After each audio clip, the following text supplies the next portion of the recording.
ಪಾಕ್ನ ಚನಾಬ್ ಉಪನದಿಗೆ ನೀರು ಹರಿಬಿಟ್ಟಿದೆ ಭಾರತ. ಜಮ್ಮು ಕಾಶ್ಮೀರದ ರಿಯಾಸಿಯಾ ಸಲಾಲ್ ಡ್ಯಾಂನಿಂದ ನೀರು ಹರಿಬಿಡಲಾಗಿದೆ. ಡ್ಯಾಂನ ಅಣೆಕಟ್ಟಿನ 5 ಗೇಟ್ಗಳಿಂದ ನೀರು ಬಿಟ್ಟಿದೆ ಭಾರತ. ಹನಿ ನೀರಿಗೂ ಪಾಪಿ ಪಾಕಿಸ್ತಾನ ಪರದಾಡ್ತಾ ಇದೆ. ಪಾಕ್ನ ಚನಾಬ್ ಉಪನದಿಗೆ ನೀರನ್ನ ಹರಿಬಿಟ್ಟಿದೆ.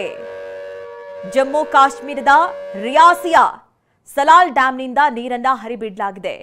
ನೋಡಿ, ಏನು ಒಪ್ಪಂದ ಇತ್ತು, ಸಿಂಧೂ ನದಿಯ ಒಪ್ಪಂದ, ಅದನ್ನ ಸ್ಥಗಿತಗೊಳಿಸಿದ್ದಾಗಿ ನಮ್ಮ ಭಾರತೀಯ ಸರ್ಕಾರ ಹೇಳಿತ್ತು. ಆದರೆ ಈಗ ಪಾಪಿ ಪಾಕಿಸ್ತಾನದ ಪರಿಸ್ಥಿತಿ ಏನಿದೆ ಅಂದರೆ, ಹಾನಿ ನೀರಿಗೂ ಕೂಡ ಪರದಾಡುವಂತಹ ಪರಿಸ್ಥಿತಿಯನ್ನ ಅಲ್ಲಿನ ಜನ ಎದುರಿಸ್ತಾ ಇದ್ದಾರೆ. ಒಂದ್ ಕಡೆ ಯುದ್ಧದಿಂದ ಆಗ್ತಾ ಇರುವಂತಹ ಒಂದಷ್ಟು ತೊಂದರೆಗಳನ್ನ ಅಲ್ಲಿನ ಜನ ಅನುಭವಿಸ್ತಾ ಇದ್ದಾರೆ. ಅದರ ಜೊತೆಯಲ್ಲಿ ಹಾನಿ ನೀರಿಗೂ ಕೂಡ ಪರದಾಡುವಂತಹ ಪರಿಸ್ಥಿತಿ. ಇದರ ಮಧ್ಯದಲ್ಲಿ ಈಗ ಚನಾಬ್ ಉಪನದಿಗೆ ನೀರನ್ನ ಬಿಡಲಾಗಿದೆ ಎನ್ನುವಂತಹ ಅಪ್ಡೇಟ್ಸ್ ಸಿಗ್ತಾ ಇದೆ.